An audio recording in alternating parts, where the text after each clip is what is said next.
si Education Secretary Juan Edgardo Angara upang magbigay ng kanyang mensahe at upang ipakilala ang ating panauhing pandangal.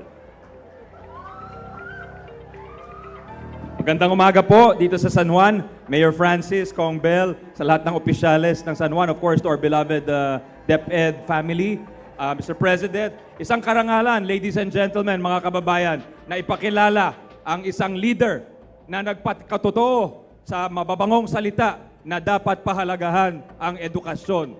Lahat tayo sinasabi, pero siya bilang presidente, ngayon lang natanggap ng DepEd ang pinakamalaking budget sa kasaysayan.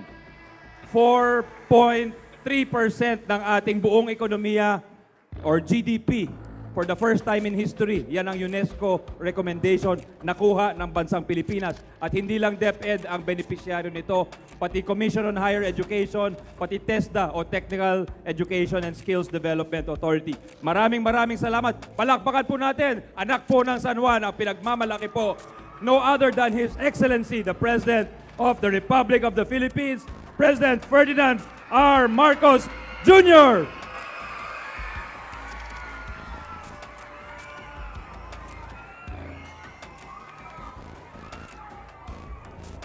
Maraming salamat sa ating DepEd Secretary Sani Angara sa kanyang pagpakilala. At good morning, boys and girls. Mabuti kayo, sabi ko, nung namimigay ako nitong tablet, sabi ko, anong grade kayo? Anong grade kayo? Anong grade kayo?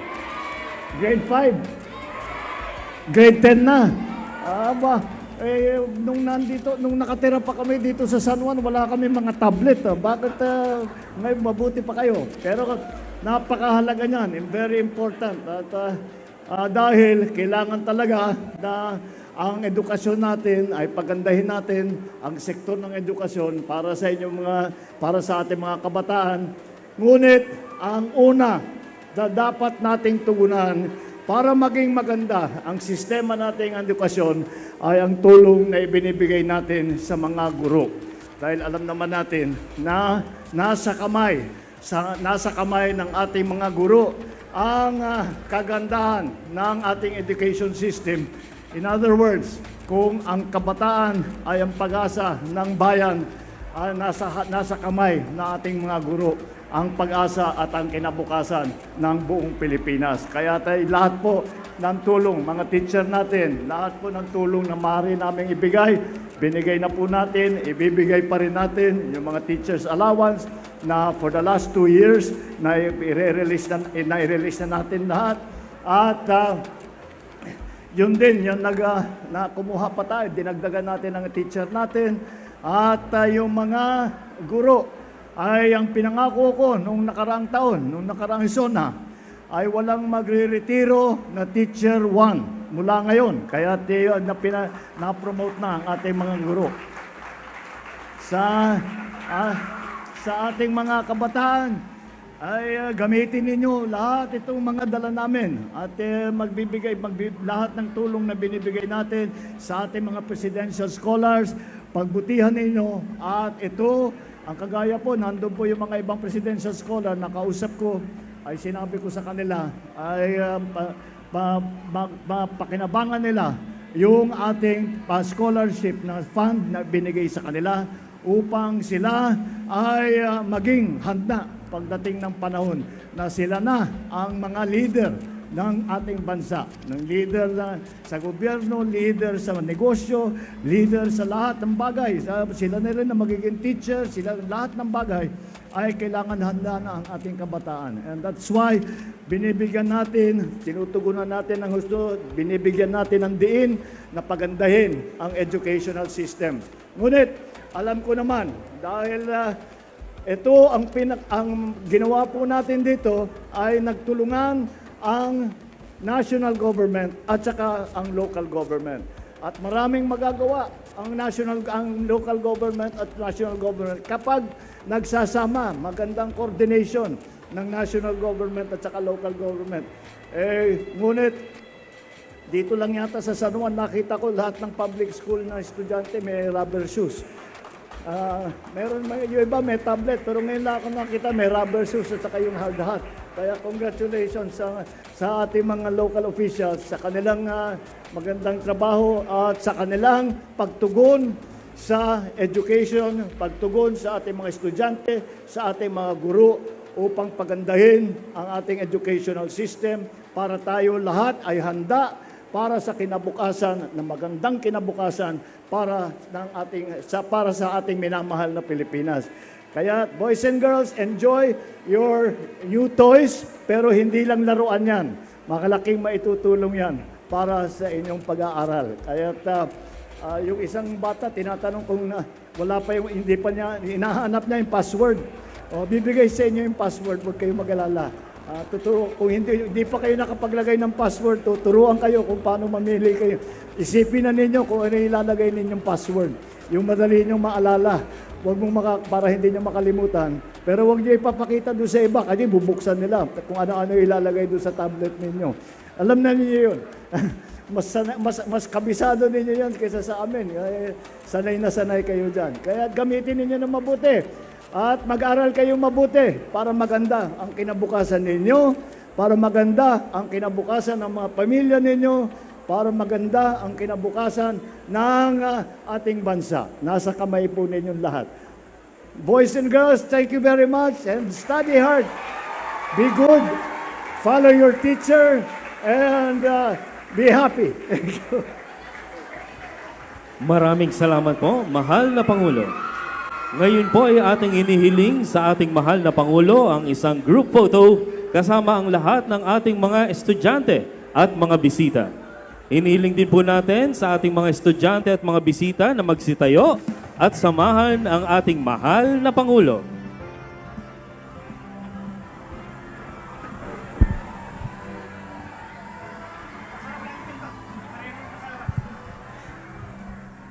Sir Arnold, maganda nga po yung naging mensahe ng ating Pangulo, no? Yes, Kasi that's binigyan niya ng pagpapahalaga yung holistic approach para tugunan nga po yung learning gaps dito sa bansa. Na nasabi nga po ng ating Pangulo na nagkaroon talaga ng effective collaboration between the local government or the city government sa national government, malaki talaga po yung magagawang pagbabago, lalo na sa ating education system.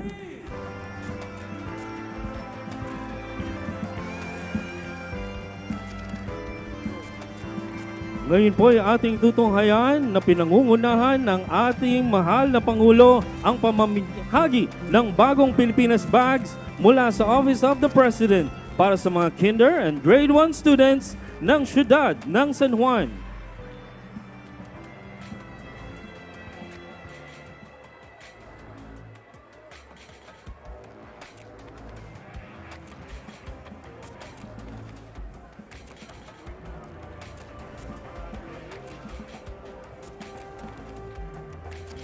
Mamamahagi rin ng tablets mula sa lokal na pamahalaan ng San Juan at school supplies mula sa DepEd para sa mga mag-aaral ng siyudad ng San Juan.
Maraming salamat po, mahal na Pangulo.